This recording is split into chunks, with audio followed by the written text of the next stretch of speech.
Nakahanda na ang pagdadausan ng National Rally for Peace ng mga miyembro ng Iglesia ni Cristo sa Quirino Grandstand sa Maynila bukas. Ang rally ay bilang suporta ng INC sa pahayag ni Pangulong Bongbong Marcos kontra sa impeachment ni Vice President Sara Duterte.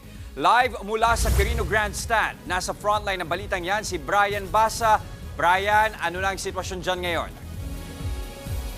Jess, mahigpit ang seguridad lalo't may nakabantay na 3,000 pulis mula sa Metro Manila, Central Luzon at Calabarzon sa paligid ng Quirino Grandstand na pagdarausan ng National Rally for Peace ng Iglesia ni Cristo. Sa likod ko, nakahanda na ang entabladong gagamitin para sa programa kaya kanina nakakapagpatugtog na sila ng musika at nakakapagpa-rehearse na rin ng mga magpe-perform. Bukod sa entabladong nakasetup, meron pang higanteng LED wall na gagamitin para naman kita ng lahat hanggang sa likod ng open field ang programa.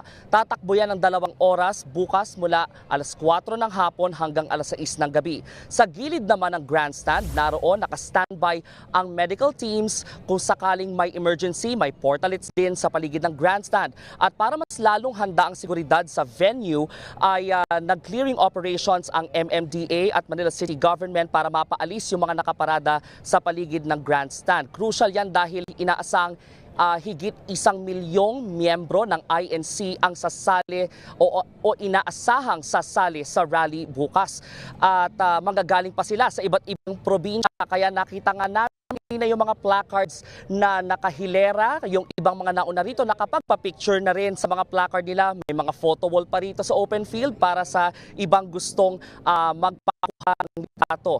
May kuha rin ng drone shot kanina sa paligid ng grandstand.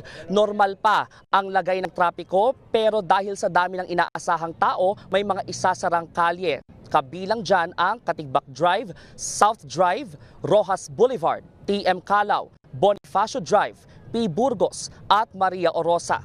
Ayon nga sa iglesia, tulad ng nabanggit mo Jess, ang kanilang peace rally ay pagsuporta sa pahayag ni Pangulong Bongbong Marcos kontra sa impeachment laban kay Vice President Sara Duterte kahit na nakaka-4 ng impeachment complaint sa Kamara laban sa kanya. Giitang iglesia, marami pang dapat atupagin ng mga Pilipino at hadlang dyan ang anumang klase ng alitan. At sa mga oras na ito, nakarelax pa ang mga miyembro ng INC na nauna rito sa loob ng Quirino Grandstand. Parang picnic nga kasi nakaupo sila sa lupa, may mga banig silang daladala, may mga bags, hindi masyadong malalaki yung dinala nila para mas madali sila makagalaw-galaw, lalo't mukhang magiging tayuan lang dito sa Quirino Grandstand para sa Peace Rally. Ini-enjoy nila yung malamig na simoy ng hangin, yung view, dahil nga bukas magiging punuan na rito. Balik sa inyo. Okay, nagsisimula na nga dumagsa mga tao. Maraming salamat, Brian Basa. Mga kapatid, Jess De Los Santos po. Iba na ang may alam at may pakialam sa panahon ngayon.